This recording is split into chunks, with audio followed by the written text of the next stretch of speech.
uzvišeni Allah šalje, znači, ljudima opomenu. Ali problem je što je mali broj onih koji će opomenu prihvatiti. Može to biti kazna? Može.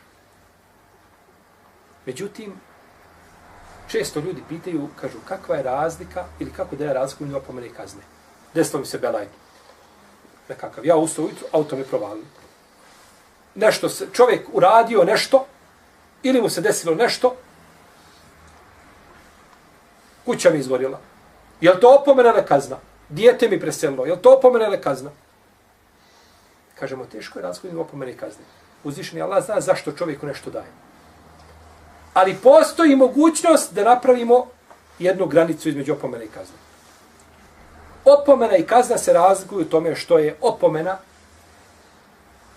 ili hajmo ovako, iskušenje, bolje kazati kazna, ćemo tako, iskušenje i kazna. Šta je iskušenje, a šta je kazna? Kako da ti znaš kada se nešto desi, je li si iskušan time, iskušenje za koje će biti nagrađen, ili ti je kazna?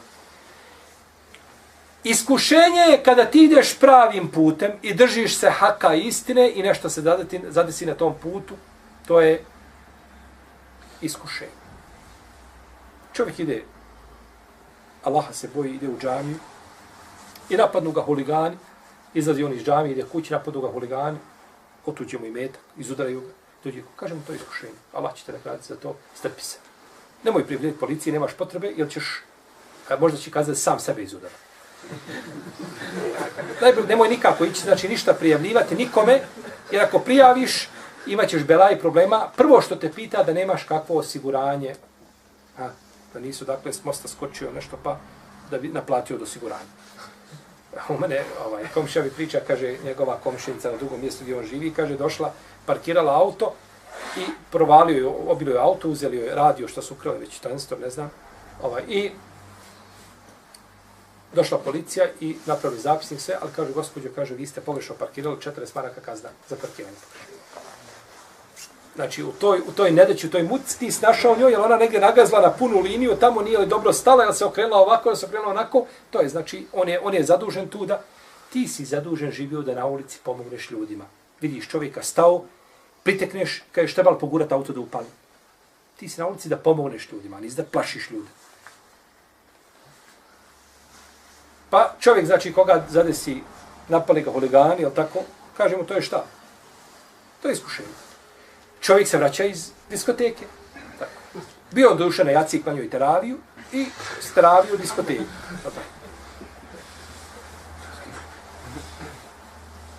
Ode, ili se vraća nekakvo mutno društvo, ima prljave rabote nekakve radi sa njima. Prolazi u vrijeme u koje ne trebaš nikako proći. Što ti hodaš u 2 sata po ponoći na ulicama? Kako je to hodanje? U 2 sata trebaš spavaš kod će svoje da odmaraš. Noć je za odmaranje, nije za hodanje.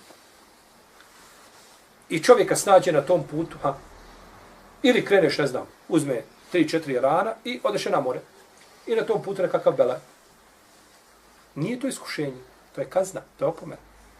Jer ti u osnovi ne ideš šta? Džadom pravom. Ti iskrenuo sa pravog puta, ideš, pa na takav način čovjek može, ako si ispravan, ustrajan, čovjek istraja na pravom putu, ali u kući žena belaj. Neće žena u vinklo nikako. Samo belaj problemi sa njom. Pogledaj sebe. Ako si dobar i na putu istrajan, to ti je iskušenje od Allaha. Imaćeš nagradu. Ali ako si ti u osnovi problem, samo gledaš jesu li djeca izišla, odmah si ušao tamo na šeitana, YouTube, jel tako, i klipove listaš i gledaš tamo ono što ti brije tvoju vjeru. Brije. Ništa ti neće ostaviti od vjere. I onda ti dođe problem. Nemoj to kazati, to je iskušenje od Allaha. To je tebi kazna. Jer ti u osnovi ne ideš, ti u osnovi radiš ono zbog čega trebaš biti kažnjen. Pa te uzvišenje Allah kažnjava. Ali u svakom slučaju, opet čovjek uzvišenje Allah najbolje zna šta je kazna kome, a šta je opomena. Pa su sretni ljudi koji te, znači, događaje i doživljaje u životu, kako ljudi koji rade, braćo, biznismeni, radi nešto, kaže, a ovo mi je škola. Nikad više. Nikad više bez avansa nećeš dobiti. Avans pa će on potpisati ugovor. Da tako. Ili ne znam već kako. Ja ću nešto raditi kad platiš avans, ali da ti ja nešto uradim, ne znam nikad više, tako? Ili, ne znam, prodaja nekakva, idi, donesi nešto, kupi mi nešto, uradi mi nekakav posao, uradiš, on ti nakon toga otkaže štetu. Kažeš, neću nikada više uzimam, to mi je, kaže, životna škola. Pa dobro, zašto ti je životna škola živi bio? Pogledaj šta se dešava oko tebe. Allah kažnjava drugi da bi ti, i sretan je, braćo, ko uzme, što ti moraš svojom kožom plaći? Što moraš svaku cijenu plati svoga džepa? Kad prođeš pored auta gdje je bio sudar, kaži, i neka to bude u glavi naredna 3 mjeseca do narednog dok ne vidiš. Da uzmeš što moraš ti svojom sobom plati tu istu cijenu. Vidiš čovjeka da ga Allah iskušao, stoji na ulici, ne znam, sav slomljen, udaren ljudi, znači ostanu invalidi. Što to ne bude motiv pa da se zahvaljuješ svome gospodaru koji ti je dao da možeš hodati na 2 noge. Drugi bi za to dali dunjaluk, ne dunjaluk, dao bi vasionu i kosmos, sve. Da mu neko kaže, nećeš ljudi ima iskušani, čovjek u Saudijskoj Arabiji pozove ljude i napravi im najveću gozbu. To su, znači, telad, to je, znači, ona kraljevska večera. I sjedi i gleda. On ne jede sa njima. Pa kažu, bujrom, ne, on ne smije jesti. On ima samo nešto posebno što smije jesti, ali on toliko voli hranu da voli gledat kada ljudi jedu. I napravi toliko hranu, znači da ti sad i gledaš kako drugi jedu i ti oči hraniš, a ne smiješ jesti. Iskušani ljudi, što ti ne uzmeš pouku iz tog iskušenja, pa kažeš, gospodar moj, tebi hvala koji s mene tog iskušenja. I zato je čovjek sunet kad prođe pored čovjeka koji je iskušan da kaže tako, alhamdulillahi ladhi afani, mima ibtalake bihi. Allahu hvala koji me je sačuvao toga što čime... sad ulema se razidilo što to kazi naglas ili neće. Tako.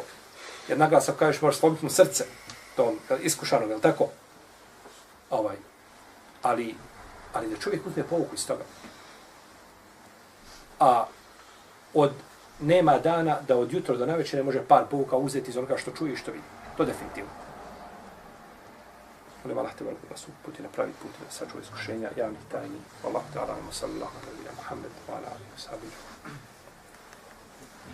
والله والإسلام والقرآن والجنة أحب جحافل الإيمان ترفع راية السنة أحب الله والإسلام والقرآن والجنة أحب جحافل الإيمان ترفع راية السنة.